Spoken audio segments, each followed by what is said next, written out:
Who am I supposed to trust when everyone sees me as a means to their ends? Where am I supposed to go when I don't exist? How do I know where I belong when I don't even know who I am? I have no real name.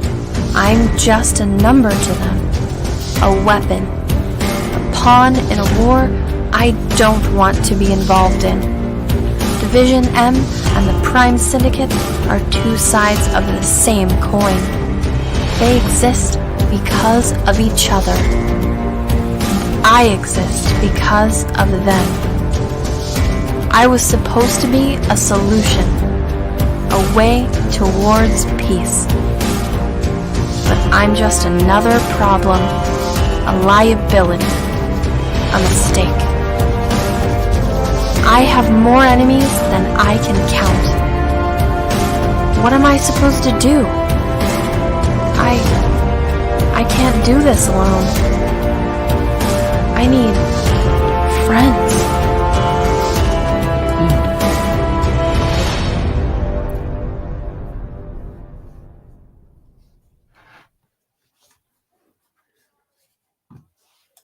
Woohoo! I need friends. Yes, we do. We all need friends, guys. Welcome everyone to another episode of A Drink with Brink, where I talk with other indie creators about their books and their lives and their projects, because people often invite me to their shows to talk about my own stuff, and I really appreciate that. And I want to do something in return for this amazing community. I said all of that without stuttering. That is amazing. Okay, guys, I'm really excited. We are nearing the end of the campaign. I think we're in.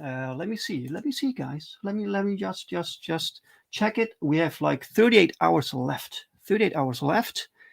And backers are starting to get more active now. The last few days, so that's really cool, exciting, amazing.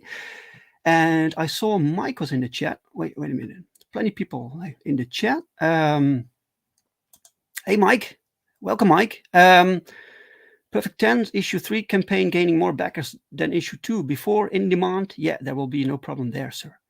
Yeah, that was the thing. I was hoping I could reach at least the amount of backers of the previous campaign, and we are one backer removed.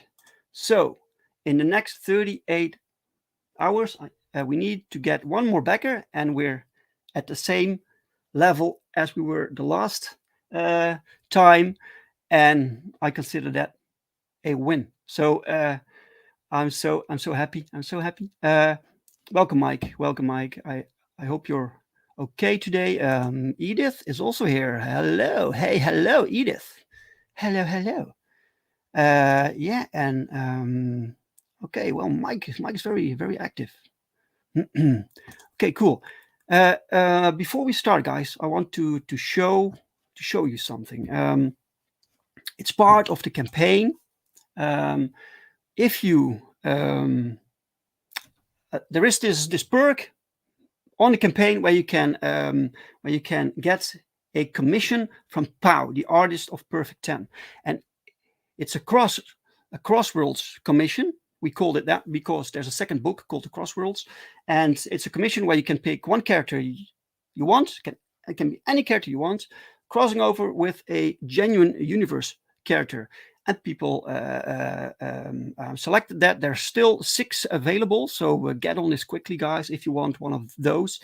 And Pau has been busy drawing them, and today I got a new one. So let me just share it with you guys, just because I'm so excited, man. This is fantastic. Look at this. Pew! Check it out. I hope you can see it. So we have 10 here. So the backer of 1 to 10 plus Mirror Master from DC. Oh man, this is fantastic. I love this, man. I love it. And then Pau gets really excited that he can draw all these characters together. It's fantastic. So guys, this is still available. You get your personal commission. You get the digital, and the original gets shipped to you also in a in a big box from Brazil. So yeah, excelente. Let me remove this one because hey, wait a minute. Chris Fisk just came in. Hello, Chris. Hey, man. How are you doing today? Because we have two guests. I have two guests today, and we're going to talk about their campaign. Of course. That's why we're here. So let me do this right, guys. Let me just bring them on and let's have some fun. Here are Pedro and Ginge Gingerton.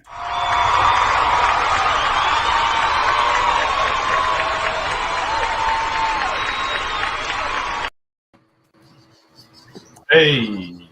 Thank you. Yes. I want to know that I'm wearing a matching hat just to show respect to the show. So. All right. Excellent, man. Where's yours, the hat? There we go. I don't have that hat, although that is a common hat where I'm from. I live in Florida, so you do see that kind of jam around here. But I left mine back at the. You're from Florida. Yeah. Yes. I've been there once in Florida. Where'd you go? A long time ago. I won this trip to Universal Studios. Nice. Yeah. Right. Through some raffle from a video store that is this raffle, and for some reason they picked my name, so they shipped me over to Florida. It was a good weekend. Yeah, it was fun. Yeah, very nice. But I don't think it's really that reflective of Florida, right? It's just Orlando where I was, So. I mean, it depends really. Like we've got a couple big cities. Orlando's a big one. Jacksonville's a big one. Miami's the other like really big one. But as far as like in between there, like we've still got like a lot of trees. We've got a lot of swamp. The further south you go, the more it kind of turns into like the Everglades. Like the more alligators you see, like the further south you go. Although we have them in my neck of the woods too. But I basically live in the woods really. So. Right. Yeah. Right. Yeah. All right. And that is how you count your fun in Florida in alligators. Really? No. Oh yeah. Okay. Cool. Well, it's tropical. It has a little bit to do with tropical, right? The theme of the show, a little bit. Yeah. It's funny because I'm from Panama City, Florida, and Pedro lives in Panama, the country. So. Yeah. You're from Panama. Yeah, I'm from Panama. Yeah. It's in Panama City, Florida. So that's that means something. I don't know. Maybe numbers in the lottery. I have no idea. Okay. Cool. Yeah. So, how did you two meet up to do a project together, to make a book together? You want to go at it, Ginge, or should I? Go ahead, buddy. Okay. So basically, the project itself. It was done before Ginge came into my life. I was praying to God really hard for a redhead, but I didn't specify the sex. And God is not without irony, so he sent me a redheaded man, and it's this man down here. And he met me through my animation services. Like I did he's like the fourth person I made a trailer for CG for his Spells and Superheroes. You made trailers for others. Yeah, that was like my into the CG crowd. Right. And I identify CG like no problem. Like I don't know, it's other people have problems with that. Like I don't mind, but yeah. And as I came in, like Ginge contacted me like, hey, he saw what I did for Hammerella, right, Ginge? Yeah, Hammerella, and also for Keith Gleason. For Keith Gleason, yeah. And then he's like, hey, can you do that for me? And do that. I gave him like a good price, and we did the spells trailer, but we kept on talking. And he's like, hey, what you doing? What are your plans? Like, and I said, like, okay, I have this book that is finished already, but I wrote it, and English is my second language, so I was very like, partial to getting an editor.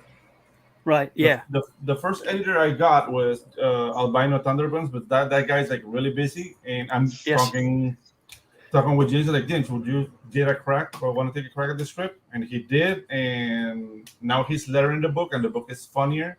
and he's making sense out of this adult Panamanian brain. So it's a win-win situation. Oh, excellent. Mhm. Oliver came in. Oliver from 656 Comics. Welcome, sir. Yo. Oh. Holy. Okay, so Ginge, you're on editor. You edited books before this one? Nothing that's come out, but I do spend a lot of my time just like I've got a lot of friends that are writers, and it's something that I do like basically as almost a passion, I suppose, in a way. But I mean, officially lettering or I'm sorry, editing anybody's book, no, like this is my first time. But yeah, I do lettering. you do. Oh no, yes, I am. You do lettering, right? Oh my God. Yeah. Yeah, this is also my first lettering book. Yeah, so this is my first time lettering anything. Oh, your first time lettering. So Yeah, but to learn the craft, you to learn the software and. Yes, I didn't want to dive into it like just let me throw some stuff on here and call it a day. So I actually spent it took me about maybe a month and a half, 2 months, but this just came out recently. So I went cover to cover on this book right here. Great stuff. And as soon as I finished, got straight to work on Tropical. So. All right. And he's doing an awesome job. I come from an animation background, so it's not like I'm used to gauging, and I've taught animation for a while. Mm-hmm. And I told James, dude, it looks good. I mean, there's some things that we need to check, like the pure CMYK black balances and whatnot. That's something we're gonna review. But I think we're gonna be ready for the end of the campaign. We're gonna have the book completely lettered and ready. That's great, man. That's great that you can make your first lettering job and it looks professional. Yeah, that's fantastic. Yeah, that's definitely the key. Again, this book, anytime I have any questions, really, I can pretty much reference this thing, and just making it look professional is my number one key of this thing, because it is my buddy's book, but it's also my name, so I didn't want to look like a crazy person. I mean, we already have chickens in the background. Yeah. Yeah, we already have chickens in the background. We don't want to show this is a farm operation. So I thought it was with the tropical theme, like animal sounds. No. I live on a farm. That's no joke. Oh, right. Barrett X, welcome, sir. Welcome to the show. So Barrett. Yeah. Did I miss someone in the chat? I don't want to miss anyone. Mike. If I miss anyone, I apologize. Okay. Mike says, I thought I did lettering. What? Do you guys know Mike? He might be making fun of me, but that's okay. Oh, right. I definitely stumbled over that mess. There. Okay, great. So you did editing, Ginge. You do lettering now. Did any of you guys have experience with producing comic books before? I have experience with directing animation. So that's I took cues from that, from quality control and whatnot, and I did inform myself on how to produce, and that's what helped me to have the book ready. It's 72 pages and it's already drawn. It's already we're lettering now. There's not much to do, and Excellent. We're really working on other things for you guys. So you still work in animation? Okay, so basically, when I graduated animation, I got married. I came back to Panama. This is a country with no animation industry to be known of. So I've done animation for advertising my whole career. Mm-hmm. But in a sense, since there's no industry whatsoever, I couldn't really assemble animation teams. So I learned to do everything, animation, compositing, color grading, editing, everything. And that kind of jack of all trades has helped me translate that to comics. And I mean, I don't want to toot my own horn, but I work really fast. Right. I don't know if it's good. That certainly helps. Yeah, I don't know if it's good, but it's fast. Right. Yeah. Right. So what? Past Master Dan is here. Welcome, Past Master Dan. Arr. Ahoy and avast, me hearties. Yes. Very good. Very piratey. Welcome, sir. Yeah. So what made you decide to make a comic book? Well, that would be my childhood dreams. This is my instead of getting like a muscle car or whatever. This is my midlife crisis. Yeah. I'm gonna be almost 50 in two. I'm gonna be 50 in 2 years. Oh wow. And Yeah. when the pandemic started and all the advertising work like stopped, I was like 4 months not doing anything and eating up my savings. Mhm. I started to look back to what I did, like what was my career. All I can see was like dancing tuna cans and like adult diapers and chicken bouillons for soup. Like that's what I've done my whole life. I was like, do I really want to be remembered? Like, am I gonna be the chicken bouillon guy? Yeah. And then I started searching to what I wanted when I was a kid. Why I studied animation. It's like I'd never really wanted to work for Disney because that seems like a horrible prospect to be working for somebody your whole life and then be forgotten. Like what's happening to Marvel and DC. Right. But I love storytelling. So I was like, okay, the viable thing is comic books. And I've already I was a comic book fan. I'm a big animation fan, so I think this yeah, that's a good way a good place to go into. Right. And I'm having a Right. lot of fun doing it. So yeah, Yeah, man. Yeah, exactly. You have the talents, Hi, you know. Mom. You. So yeah. yes. Okay. Okay, guys. Let's just pull up your campaign. Let's do it. Yes. Add to stream. Here we go. Pew. There it is. Beautiful campaign. And Ooh. oh wait, I had something We have prepared. picked up backers. I see. Wait, Hey, you picked up Becker already. Yeah, we have. Whoa! Woo. Thank you, guys. Excellent. So Well, you have cool. 7 days left. That's great. Yeah. Mhm. Excellent. Before we start, let's just do this.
Yeah, All right. Yeah. that was great, man. A little salsa sprinkled there. So how delicious. long did that take you to make? Oh, okay. So as I said, like I'm a freak. So that took me like around 6 weeks to produce. 6 weeks? Wow, Mhm, that's fast, indeed. Mhm, Yeah, that's cool music too. Yeah, man, that was quality stuff. I had a better song, but the thing is, like, I had permission from the band to use it, but then Yeah. CD Baby blocked me. So the band needed to write to CD Baby, so CD Baby will write to YouTube, so they will live the thing. And yeah, this is like generic salsa. But I will always like shout out the band that gave me the original song, Mecánica Informal. Look it on Spotify. Informal? Mecánica Informal. Mecánica Informal. Yeah, it's an Right. awesome like salsa jazz fusion band. That dude, they're all kids and they're amazing. Oh, cool. Mhm. Cool. Yeah, man, it's a lot of hassle with all these It's horrible. rights and Mhm. damn. But yeah, you managed to make this trailer. That's excellent, Yeah. man. More people should hire you to make this stuff. Yeah, things are moving, sir. I'm very very happy. Maybe I will hire you sometime, man. This is Oh, fantastic.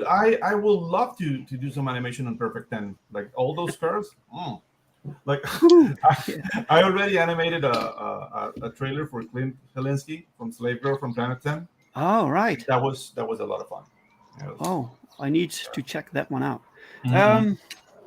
Okay, cool. So, Tropical Magics, you have 1 week left. Is Yes, this sir. the last week, or is it the first 3 days? Or Oh, it's the last 30 days, and we're on the last leg of the campaign. But we're Mhm. gonna go in demand because All right. I'm pretty sure when people get the book in their hands, other people might want to jump in. So Right. I just wanted to get funded and start getting this book in people's hands because I mean this is a labor of love.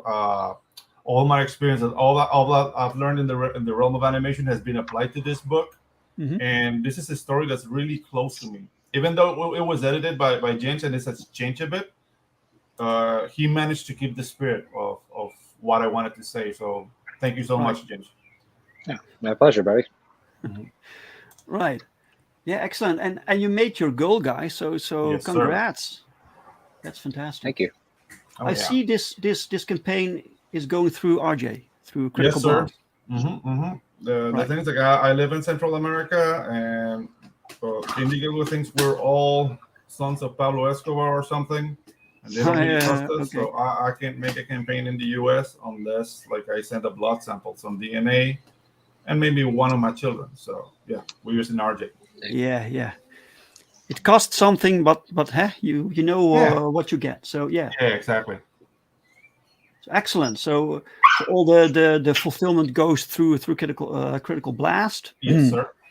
This is very it's great for the shipping costs also because that's crazy, you know. Yeah. So yeah. Okay, cool. Okay, Tropical Magics. What's the Yes. concept? Take it over, Ginge. Ginge. Tell us. Yeah, it's kind of simply put, Cheech and Chong meets Mad Max. Basically, the Sold. I'm sold. okay, right on. Yes, Yeah. that's a fun line that kind of does sort of capture the spirit of the relationship between the two main characters, Mige and Wonka. They are they run a sort of makeshift handyman job, and basically they go from town to town using their magic and whatever sort of tools that you might need to sort of fix whatever. When we meet them, they're on their way to a place called La Chancellor to fix a village bridge that got destroyed during the Spell Wars. And then they bump into a couple of our. If you'd like to scroll down just a little bit there, we can kind of. Oh, right. Sure. Yeah. Yep. So we've got I was right here on captivated the. by your story. Sorry. Well, thank you, buddy. But yeah, so on the cover here we've got Nanny. That's the giant robot there, and Carla. Carla's kind of a spell. They're called a spellmonger or a magic user on the run. And yeah, she's basically her and her robot here literally bump into our heroes Mige and Wonka as they're repairing a bridge, just trying to basically get enough money for rent at the end of the month. And it's sort of all downhill from there for our boys as they get mixed up into all this craziness here. Right. So it just happens to them, like John McClane, you know, just Yeah. yeah. No, like I was told a couple of show on another show, and it fits perfectly. More so than John McClane, it's more like Val and Earl from Tremors. Oh right. Oh yeah. Right. So day laborers that basically have to decide to become heroes because nobody else is there to do the thing. It's Right. kind of like the same plight. And I wasn't thinking about Tremors. I was thinking, I mean, I loosely based the story on The Hidden Fortress by Akira Kurosawa and Big Trouble in Little China and all those like action and like adventure comedies of the 80s. But yeah, Val and Earl like really defined like, oh yeah, Val and Earl. So yeah. David Feed came in. Hello, David. Welcome. Yes, sir. Yeah. Yeah, we'll probably be using RJ going forward just because it makes it that much simpler, and he's a trusted he's so name. organized. Yeah, he's so organized, man. Cool. Yes, I'm going through RJ also with my campaign. So yeah. Very nice. Cool. No, Red Eyes is from David Feed. And Mike says, sounds like a better premise than comes out of Hollywood, of course, especially since it's on original. Okay, yeah. Oh, Finding thank you. something original that can be tricky, right? Yeah. So Yeah, even though like I'm inspired by a lot of stories, like I can't really say like you. I thought I locked myself in a cave and came up with this. I tend to think like I came with something that I haven't seen yet. right. But So you actually set yourself the goal to think of something new. Yeah. So a concept. So you had nothing. You just knew you wanted to make a comic book, and then you started to produce this concept.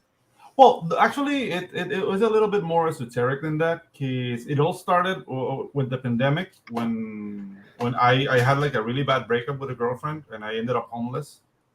And I wow. ended I'm at this property. This belongs to my family, but at that time the cities were in lockdown, so I couldn't get out of the city. So I had to sleep in my car for a couple of days until like an aunt gave me refuge. And sleeping in my car, I started having very weird dreams. And one of the dreams was this two guys and a robot looking at a destroyed city.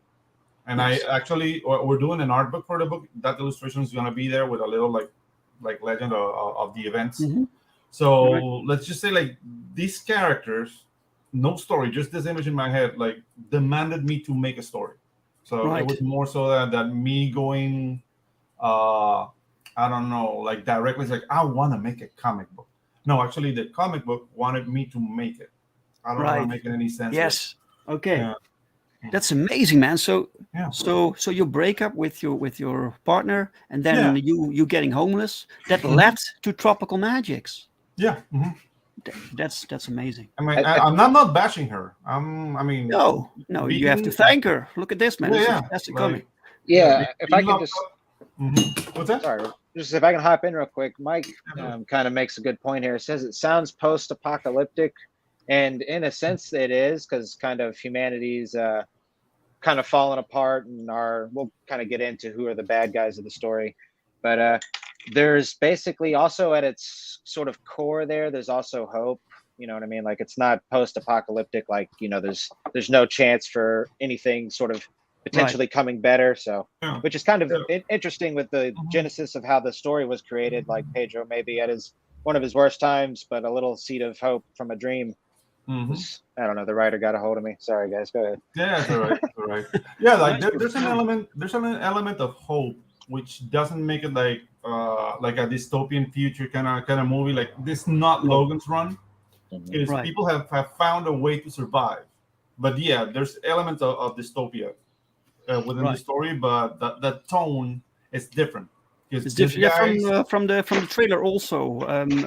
I got this vibe that it's very very upbeat. Yeah, exactly. Because their personality is more like Cheech and Chong, like Valaner, like these two guys that are like happy-go-lucky, like, oh, okay, this is the reality we're living. Let's make the best out of it. And their problems are very mundane. So and this happened because I got the Criterion Collection, and I was watching like the Kurosawa films, and the Hidden Fortress, like those two peasants, they have like daimyos and princesses, and there's like amazing things happening are surrounding them, and they're just thinking about their next meal. Like that really clicked with me. So like, okay, I want to infuse my characters with that element. Right. So yeah, there's characters that are very serious, but the main characters, it's not that they don't care. It's just that they will go like, what we're eating. Are we getting paid? So yeah. Very, very down to earth. Yeah, exactly. Right. Yeah, beautiful art, by the way. So thank you. Great. So you did everything. You did the colors also. Yes, colors, everything. My approach to coloring, it's more video oriented. So I do a lot of color grading, and I do a lot of like layer passes. So I've seen like the tutorials on how people color for comic books, and it's completely different to what I do. But I can do this really fast. So yeah. Right. Yeah. So how long does one page take you to produce? From pencils to colors, like a day and a half, maybe 1 day. Depends on how complicated the drawing is. Yeah. Wow. So technically, you could do on a good day, you could finish this in 1 day. Yes. From beginning to end. Mm-hmm. That's fantastic. Yeah, beautiful, man. Oh, thank you. So Ginge, what's your input here? You get do you get the script beforehand, or do you get finished pages and then you have to edit things? So the way the way it went was so Pedro's had the book completely drawn, colored, All totally right. done Yes. Yes. since last year. So I actually initially edited the book in around October of last year and just gave my thoughts then. And Pedro had planned on having it out this year, but it wasn't until honestly until about 5 months ago that it hit me to letter. I was wanting to maybe get into it, but as far as the scripting goes, Pedro, he worked off of a script, so I actually have a script as well. When he drew the book, he wrote a script, so I have a script. Like he mentioned, there was like some I've been calling it Spanglish, basically, right? There's like a mixture of kind of like so that's I kind of been looking at my job sort of like aside from editing, because I didn't want to change the story of what he created at all. I just wanted to give him my best thoughts on how to tighten it up. And then as far as like lettering goes, because I'm doing basically in some ways rewriting the dialogue on the fly. Like I look at the script, I see what Pedro has in the script, what he was trying to say, and then I look at the artwork and I try to best meld the two together in terms of like getting it out for an American reader for it to really hit with an English, reader a little more. So that's Right. kind of been how I approach the page. And a lot of it's like there's a lot of jokes in here. There's a lot of comedy. Pedro's a funny guy, and a lot of that in the artwork just comes through. So it makes writing that element a lot of fun too. Right. I have some more questions about that, but first we got this from Barrett X. Have you refreshed the page? So let's no, I don't refresh the think so. page. So let me see. do that. 63 backers. Refresh. 64. All right. Yeah. Hell yeah. Thank you so much, guys. Yeah. Thank you, Barrett. man. Thank you, Barrett. Thank you, mate. Excellent. Wow. I've Yes. already cried once. I'm not gonna cry again. Just saying. Yeah. Yeah, dude. I think. I mean, the bashing hasn't started yet, but I'm waiting for it because I cried when I found it on Nerd Bacon. Oh, So, did you? yeah. That's perfectly fine, man. Look, man, you Yeah. put a lot of work in this, and this Yeah. is your heart, this is your soul, this is your Yeah. dream. So we love to see people succeed, man. This is Oh, fantastic. thank you so much, man. Like it has been. I'm eternally grateful. I never expected. Like, I'm really used to, just like doing a commercial. The client goes, huh? It goes on TV and it gets forgotten. So Right. Yeah. getting this kind of love of people appreciating what you do is something completely alien to me. Right. So thank you. Yeah. guys. Yeah. When you do commercials, you're basically a little cog in a machine, right? So Yeah. Oh, well, the thing is that Impano things are a little bit different because I mean, in advertising, when there's the animation department, you're looking at it. They have like one animation guy in every like production company. So when you see like special effects, maybe CGI, like I can do CGI too, even though I hate it, I can do it. But when you see like CGI, compositing, color grading, it's more than likely just one guy, and that's why the commercials look like shit down here. Okay. They don't believe in teams. They believe like, okay, we have one guy, and he can do it. So Wow. Mhm. Wow, that's amazing. Let me see. I saw someone come in. I totally lost it, man. Wait. Let me see. Chris Fisk. Hi, Mike. Mike is here. Mike. Well, Mike Jimmy's in. Yeah, the other Ginger Mike. The other Jesus. Mike. Yep. The other Mike. Mike Jimmy. Here he is. I was There you confused go. with all the mics. It's a Hey, convention. Mike Jimmy. I love Welcome, it. sir. Yeah. Welcome, mate. What's up, Mike? And the other Mike, he says the Brink effect. The Brink effect. There you go. I like these mics. A couple of Yeah. nice mics. I like that. The Brink effect. That's The cool. Brink effect. Yeah. Yeah. Okay. Yeah. Cool, man. Yeah. So, okay, you have a variant cover coming up. Yes, sir. Right. Mm-hmm. Done by Legendary none comic book other. artist. Wow, Artie Bear. Yes. How did you manage that? Okay, so RT Beard hired me to do a comic book for him, which is already incredible. And the Black and White High Octane Adventures, the 22-page book written by Von Claus, in art, pencils, inks, and colors by me. Mhm. And that to me is already like amazing. Like I have that to my credit. And then Art told me like, Pedro, would you mind if I like do a cover for you? I'm like, ha ha ha ha. Sure, Art. Why not? Yeah, let's do it. So now he's doing a cover for Tropical Magicks. He's gonna sell the original at an auction soon. So Right. if you're interested in that piece, be ready for that. But yeah, like, dude, I'm working with RT Bear. I don't believe it. I'm just That is crazy, man. That's fantastic. Oh mhm. man, excellent, awesome. Yeah. So it's so how far along is this this very? Okay, When can we see it? we see it finished. Like I already asked Art once, and he hasn't answered me yet. And I really want to Uh-oh. pressure Art. But yeah, I'm getting on this case this week. On his case this week to see exactly. At least give me an ETA so I can make the announcement. But he said he told me like, oh, you're gonna have it before the campaign.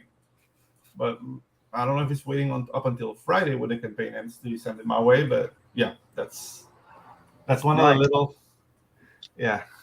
points of Right. stress I have right now. Oh yeah. Yeah. I can imagine. Mhm. Oh wait, before I forget the question, Sure. I had this question about for you, Ginge, because you were there things in the original script like jokes or that didn't really work well for the audience that you're going for, that you had to rewrite? Yes, there were a good bit of jokes, but like the thing with Pedro's art, and I think there's a lot of if you guys are fans of animation work, his art, it's a comic book, but there's lots of you can feel the animation, like there's lots of like facial shots and like people's sort of, there's lots of comedic timing within the artwork, so it was pretty easy to just keep a funny story going and keep everybody's voice within the same character. And like halfway through the book, I'm like, okay, we've sort of set up the voice. Now I'm trying to develop it out further. And like I said, Pedro did a really great job with the art, and there wasn't a whole lot ultimately that I ended up changing. It was more just making it more understandable for English people. Yeah, and also this is another credit for James, because there were things that I wanted to say in the conversations we were having about the script. James noticed that they weren't on the script. I was like, okay, this is a good place to place that thing. For example, there's this thing about one of the characters called Miguel, that he's what we call in Latin America a PP suite. I don't know if you understand that term, but a PP suite it's a guy who he's not very good looking, but he gets all the women. Okay. And normally Charisma. charisma. Guys like that have like a lot of kids with a lot of different women. So Right. Miguel is like that. So he has 8 kids out of 5 women, and he wants to be a good papa. So he needs to make that money to take care of his children. And that's one of the things. Like if we keep on with this series, we're gonna do an offshoot Ashcan called Children of Fire, which is the story of the sons of Miguel. So it's gonna be like 8 little fire users.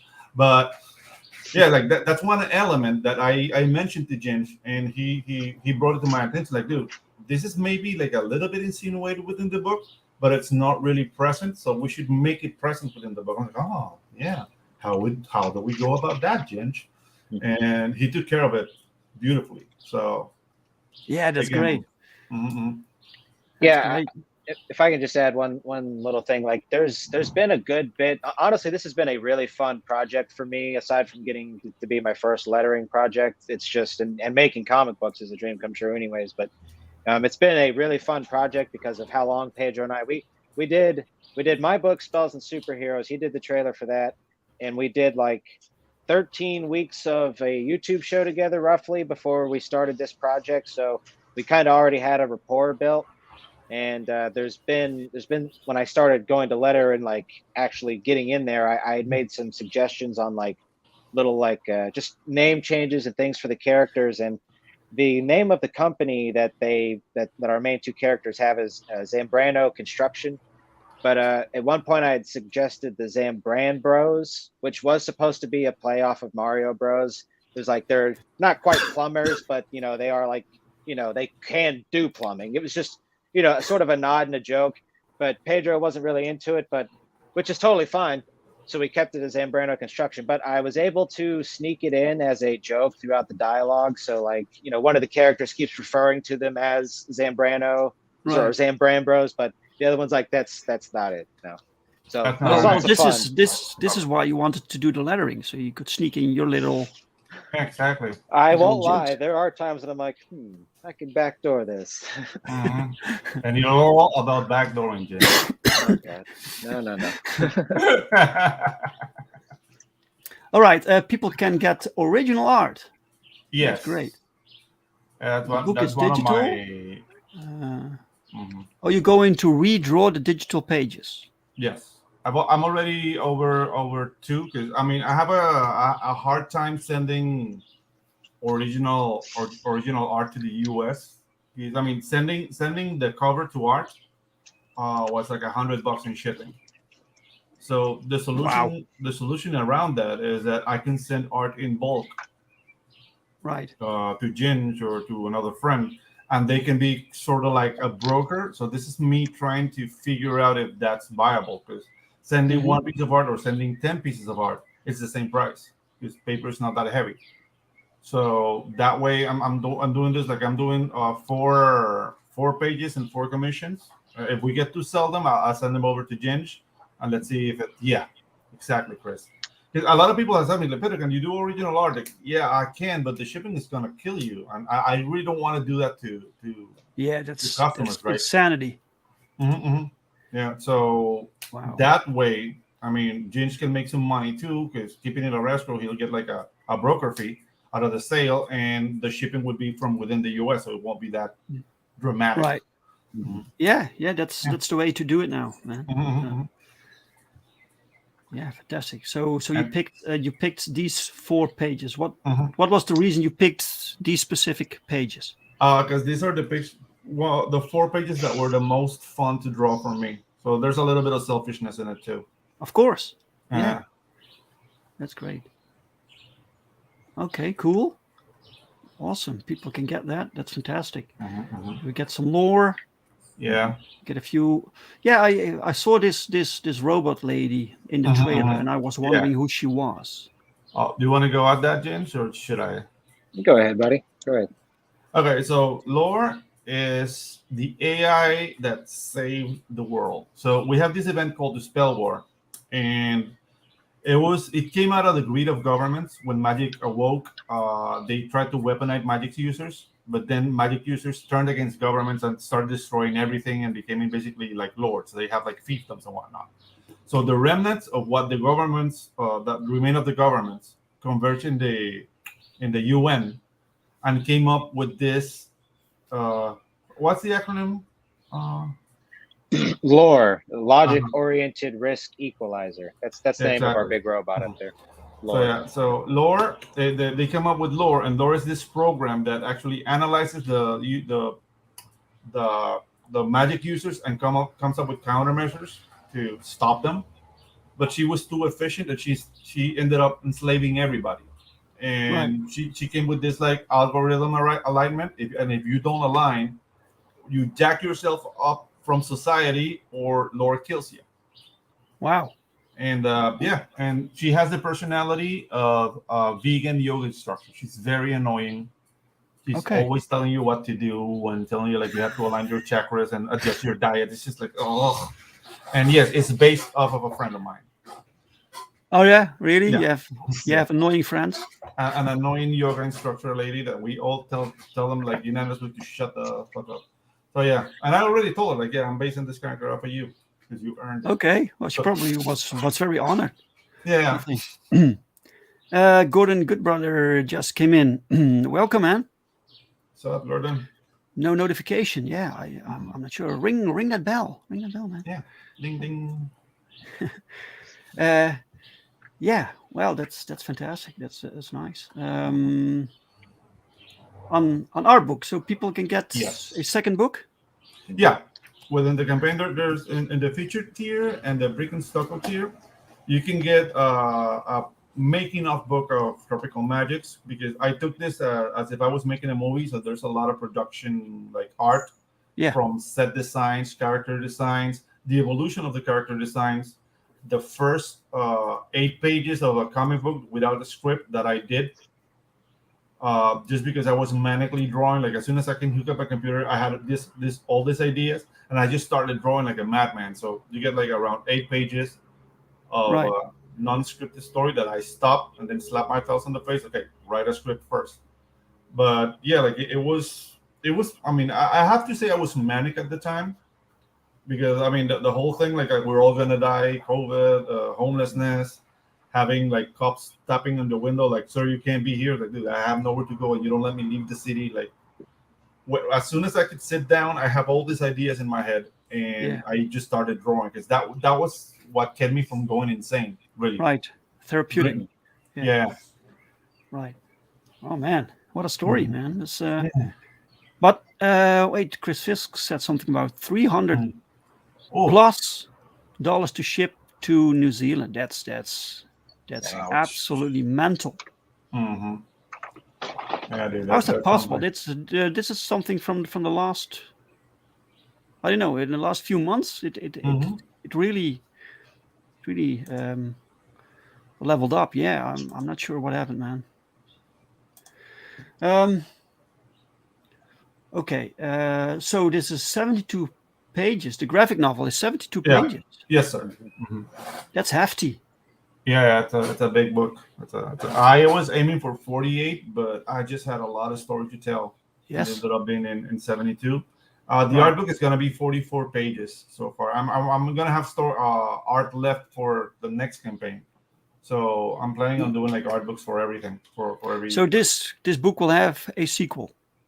I'm planning 4 books on this story. It's a finite story, and there might be more to tell within the universe, but the story of these 2 guys is going to be told in 4 books. Right. Chris asks, 72 pages of color? Yes, so. Oh yes, beautiful color. Right. Wow. Tropical colors. Of course, yeah. So the character designs is pretty cool. Mm-hmm. Oh, thank you. Yeah. So who is? Oh, this was the girl from the beginning, right? From the cover. Yeah. No. That's not the girl from the cover. It's a different girl. Yeah, that's one of the Children of Chaos. That's one of the baddies. Oh, okay. And these are like the enhancements lore did to humans to basically be able to fight spellmongers. So they have everything from like subcutaneous, like chemical injections for added stamina, speed, and strength. Mm-hmm. They have like cybernetic additives, and they're drivenly insane chemically by lore. So they can be like more ferocious and ruthless. So oh wow. They're basically victims. Everybody's a victim in this book. Like there's nothing like really mean characters. Like I didn't want to be like the ambiguous thing, but all the motivations, even the worst ones, maybe have a basis, because Lore really wants to preserve humanity, and her answer to preserve the preservation of humanity is tyranny. Yeah, they're all manipulated. Yeah, right, exactly. Yes. Okay. Some robot designs. Oh no, vehicles. There's a vehicle. Yeah, it's a vehicle design. Yeah, it's right. Yeah. That's Lucille too. That's part of the story. And because these guys live out their car. They love their car. So that's a big element of the story. Right. Their car. Mm-hmm. Right. That's because you lived in your own car for a while. Yeah. Right. Mm-hmm. Yes. Okay, some character profiles here. Okay, cool. Stretch goals. Yes. It says locked. So this one is still locked? Yeah. Like the thing is, like the stretch goals will unlock at $500 increments after funding, and we're not there yet. So. Oh, okay. So it's at 3,500, this one unlocks. Yeah, at 3,500, this one unlocks, and then I wanted to make like the hero sets of because already with the book you're getting the Juanca card. And what is this? This is a trading card? It's a trading card, yeah. Okay. All right. Yeah, I didn't put it was a trading card. You see, for next campaign, I will not make that mistake. So it's a trading card. It's gonna have the power sets and a small bio behind. Yeah, I think for the next one you should add what it is plus exactly. the funding goal, so the people know. Exactly. Yeah. Gotcha. Nice. Yeah, like this is my first campaign, man. I was very nervous. Oh yeah, of course, man. And yeah, you're doing great. You're doing great, man. Mm-hmm. Thank you. Excellent. Okay, let's take a look at the perks here. Yeah, let's do it. Select the perk, the full plumbing. Mm-hmm. What's that about? The full plumbing, you get the physical copy, RT-Verse variant cover, the source book, which is like the making of, and the Juanca card, which that card is included in any physical tier you support. Right. And yeah, that's exclusive for backers. Like I'm not gonna sell this card outside of this campaign.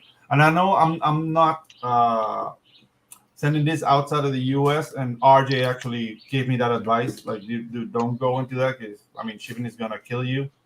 So I might do a set for the next campaign, depending on how I think with RJ. So international backers can get that set, but I'm only doing trading cards during campaigns, just to keep it exclusive. Yeah. Right.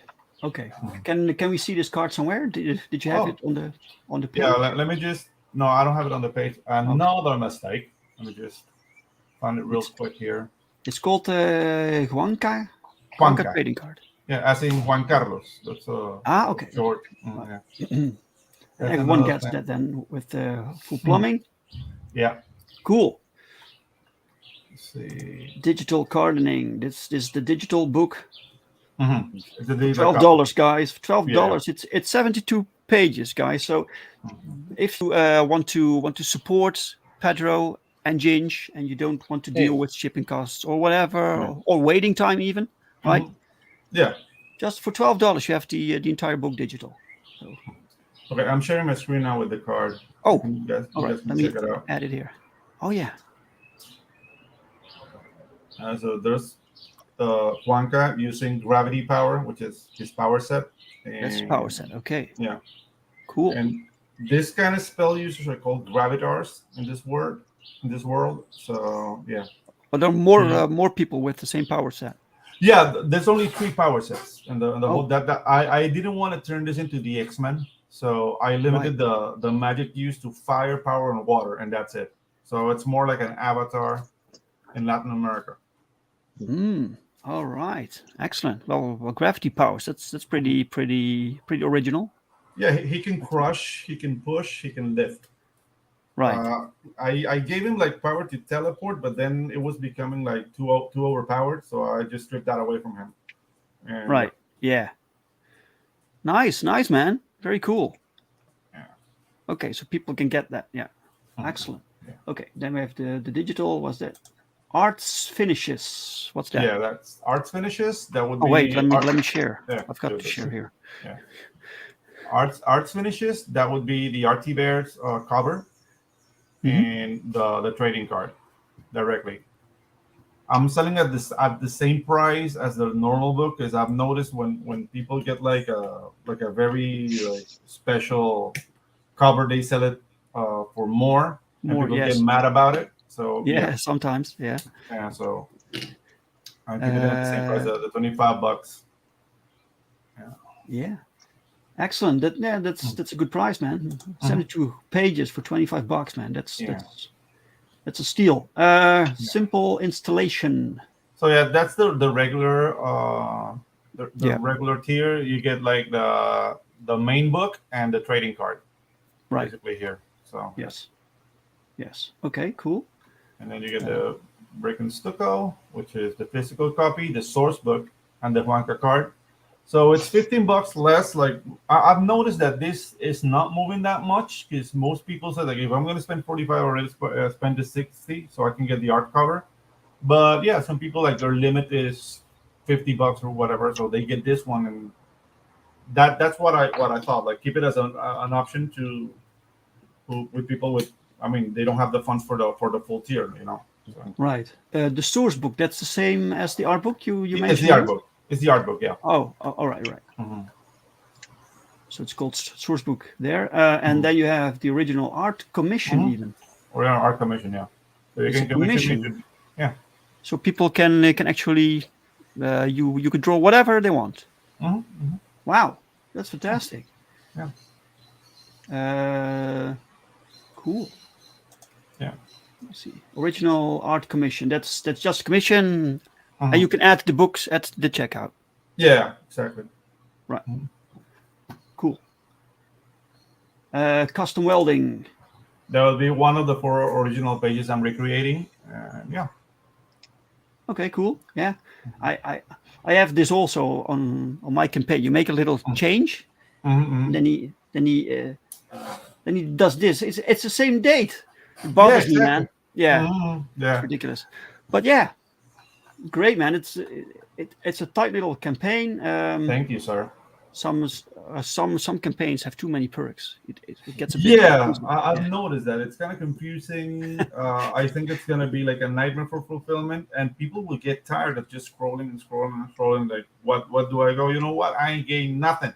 So yeah, this happened with I like Brian Polito's work, on Lady Death, but his campaigns, man, that's crazy. I can't bother with all the perks and variant covers, and it's like a puzzle. It becomes like a job, So yeah. Dr. Ino is here. Hey, welcome, Doctor. Doctor. Yes, Doctor. Dr. Ino. Yes.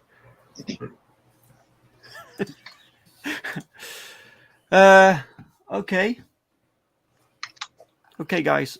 Is there anything else you want people to know about this campaign before we close it off? Oh, dude. If you have it in your heart to back this campaign, dude, I put my heart and soul into this. Ginge did a great job making sense of this, the photo brain, and I just want to get this book into your hands. Let me know what you think. And there's more coming from the Ginge and Pedro camp. It's going to be an exciting year, man. So cool. Excellent. Okay,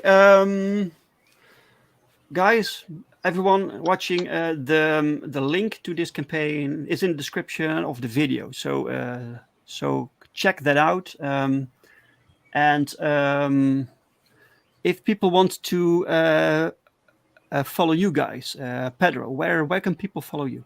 I'm mostly at the Twitters at Ngilla, and you can find me there. Very active, posting, but not drama stuff. Mostly reposting other indie creators or posting stupid stuff I do every day. And you can find us, me and Ginge, every Sunday at the Ginge and Pedro show. I'm coming up with new shows, but I'm trying to get the equipment properly to do what I want to do. That's why I haven't launched those shows yet. But yeah, those 2 places. That's where you can find me. Oh, cool, excellent. And El Gigante de Panama. Where can people find you? See. Yeah, mostly on Twitter. At Mark Mulgrave is my Twitter handle. Ginge Gingerton is my YouTube channel. Those are like the main 2 things that I have. I'm sort of fishing around the idea of trying to start a Substack and doing it free for the majority of the time until I can start picking up some justification for asking people to pay for it, to be honest. But it just sounds like it might be something worth investing my time in towards to the future. So that's sort of what I'm kicking around. But yeah, YouTube and Twitter are the main 2 places you can find me at. Okay, cool. Shut up, Brewster. Jesus. Chris Fisk says, back this campaign like a fat chick trying to grind with dudes out of her league on the dance floor. Those are the best. I heard that. They'll do whatever you want. Exactly. Okay, guys. Also, don't forget. So check this out. Don't forget to back Perfect 10 issue 3 while you still can. We're closing in 38 hours now, and you can sign up to American Bliss Father's Pride Part 1. This will launch after the Perfect 10 campaign. That was it for today. Pedro and Ginge, I want to thank you guys for being my guests today. Thank you so much, man. Thanks, Dave.